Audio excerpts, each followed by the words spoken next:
Good morning students, myself Dr. Harshita Rathore, assistant professor psychology. आज हम statistics में जो टॉपिक ले रहे हैं दैट इज़ कॉल्ड मध्यांक या मीडियन। ये भी सेंट्रल टेंडेंसी का एक पार्ट है। इससे पहले हम मीन या औसत या मध्यमान को डिस्कस कर चुके हैं जो कि सेंट्रल टेंडेंसी का एक प्रकार था। तो ये सेंट्रल टेंडेंसी यानी केंद्रीय प्रवृत्ति का दूसरा मापक है जिसको ज्ञात करके हम किसी भी डेटा की सेंट्रल टेंडेंसी का पता लगा सकते हैं। तो सबसे पहले इस देखें अगर हम तो मध्यांक होता क्या है कि किसी भी वितरण में वह बिंदु जिसके ऊपर उस डेटा के 50% अंक हो तथा जिसके नीचे उस डेटा के 50% अंक हो वो हमारा मध्यांक या मीडियन कहलाता है। यानी इसे हम इस तरीके से समझ सकते हैं, यदि हमारे पास जो भी डेटा अवेलेबल है उसे हम एक सीक्वेंस में लगा दें, एक ऑर्डर में लगा दें, चाहे असेंडिंग ऑर्डर हो या डिसेंडिंग यानी कि आरोही या अवरोही क्रम में, यानी या तो बढ़ते हुए क्रम में या घटते हुए क्रम में। इस तरीके से जब हम उसे एक सीक्वेंस में लगा देते हैं तो मध्यांक वह बिंदु होता है, यानी उस पूरे डेटा का मध्य का वह बिंदु जिसके ऊपर 50% प्राप्तांक आते हों और जिसके नीचे भी 50% प्राप्तांक आते हों।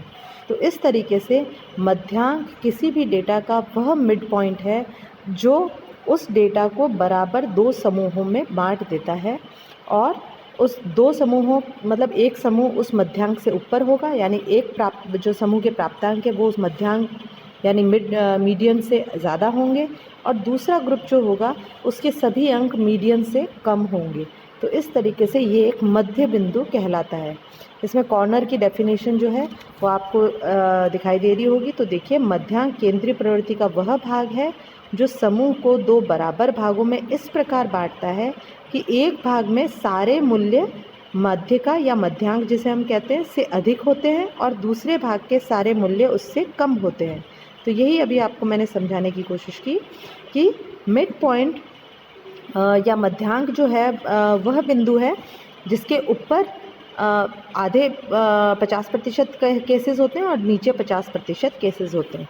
अब इसके अगर हम प्रॉपर्टीज़ की बात करें, गुणों की, तो देखिए, क्योंकि मध्यांक जो है वो किसी भी वितरण का मध्य बिंदु होता है तो इस तरीके से ये पूरे के पूरे वितरण को दो बराबर आधे भागों में बांटता है।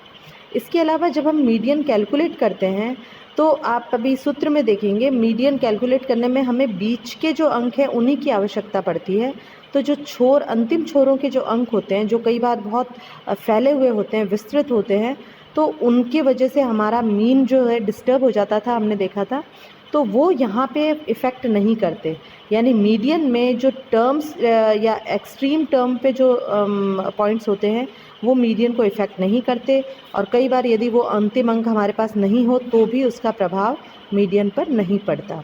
इसके अलावा यदि हम देखें कि हमारा जो आवृत्ति वितरण है वो अगर एसिमेट्रिक हो, सिमेट्रिकल नहीं है, यानी कि वो एनपीसी बेस्ड नहीं है, नॉर्मल प्रोबेबिलिटी पर नहीं है, तो ऐसी स्थिति में भी यदि वो स्क्वीड है, विकृत है, तो विषम है, तो ऐसी स्थिति में भी मीडियन ज़्यादा हेल्प करता है सेंट्रल टेंडेंसी को फाइंड आउट करने में। इसके अलावा रेखाचित्र विधि द्वारा भी इसको ज्ञात किया जा सकता है और ये मीन की अपेक्षा इसको जल्दी कैलकुलेट किया जा सकता है, या हम कह सकते हैं यदि हमें फटाफट से सेंट्रल टेंडेंसी किसी डेटा की पता करनी है तो वो मीडियन के द्वारा आसानी से की जा सकती है। देखिए, ये हमारी कुछ इसकी प्रॉपर्टीज़ हो गई। अब हम बात करेंगे कि मीडियन को कैलकुलेट कैसे करते हैं। तो जैसे कि हमने मीन को भी दो तरीके के डेटा पे कैलकुलेट किया था, व्यवस्थित प्रदत्त यानी कि ग्रुप्ड डेटा और अनग्रुप्ड यानी अव्यवस्थित प्रदत्त। तो सबसे पहले हम बात करते हैं अनग्रुप्ड डेटा में मीडियन निकालने की। तो देखिए, यहाँ आपको सूत्र दिखाई दे रहा होगा अनग्रुप्ड डेटा में मीन निकालने का, n+1/2 ब्रैकेट करके TH। इसका मीनिंग आप समझिए, nth नंबर मतलब ये जो भी आप कैलकुलेट करोगे n+1/2 वो अपन लिखते हैं ना, 13वां नंबर, दूसरा नंबर, चौथा नंबर, 5वां नंबर, 8वां नंबर। तो इस तरीके से आप जब किसी भी डेटा को एक सीक्वेंस में लगाएंगे तो वहाँ पे जो भी आप इस कैलकुलेशन से निकालेंगे n+1/2 से, वो नंबर यानी पाँचवा, अगर यहाँ 5 आता है तो पाँचवा नंबर उस सीक्वेंस में आपको पाँचवा नंबर देखना है। 5 आपका मीडियन नहीं होगा, 5वां नंबर आपका मीडियन होगा। तो ये TH का बहुत इंपॉर्टेंट रोल है। ये जो यहाँ आपको दिखाई दे रहा है TH, या जिसे हम कहते हैं ये देखिए, अब आपको आई थिंक क्लियर दिखाई दे रहा होगा।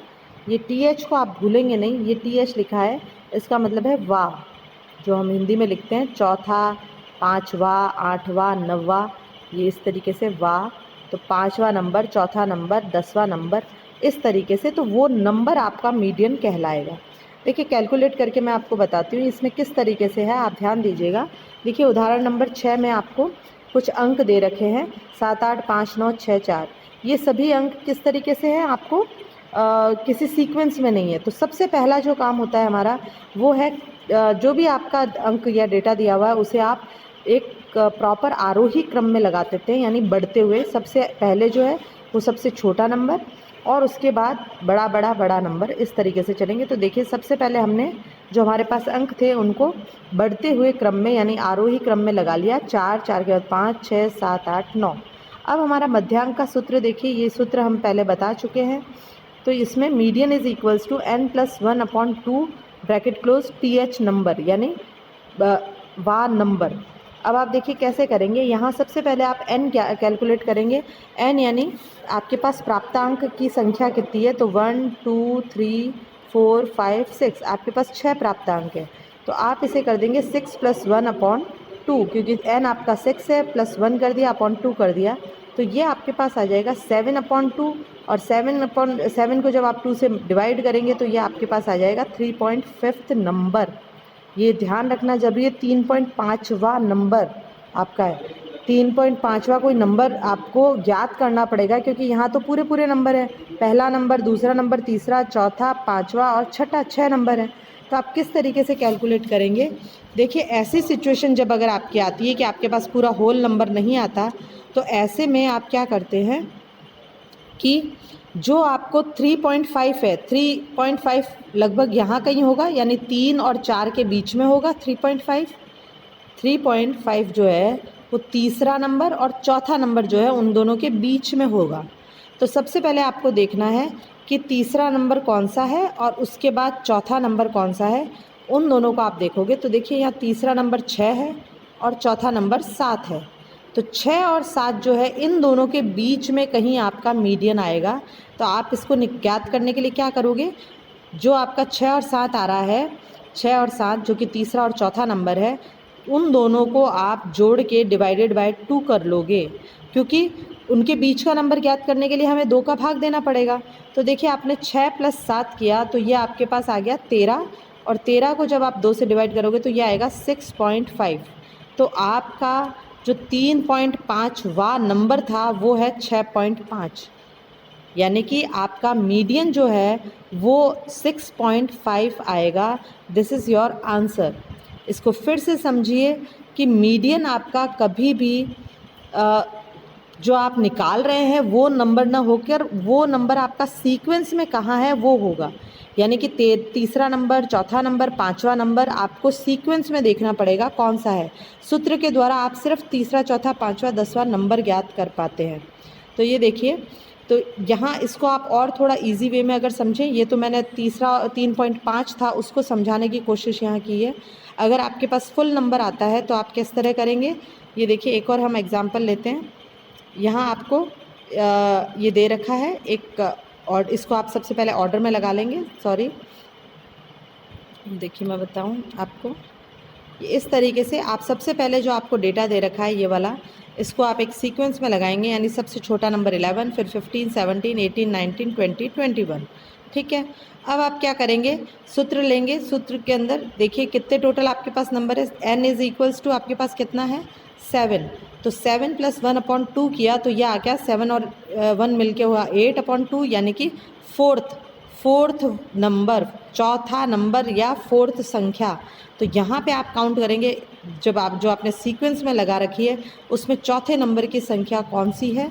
ये देखिए आप यहाँ पे, ये पहली, ये दूसरी, ये तीसरी, ये चौथी, यानी 18 जो है वो आपकी चौथे नंबर की संख्या है और यही आपका मध्यांक कहलाता है।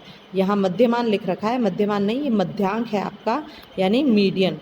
तो इस तरह आप समझ सकते हैं कि जब भी आपको मीडियन कैलकुलेट करना है आपको n+1/2 नंबर यानी n+1/2 वा नंबर आप कैलकुलेट करेंगे।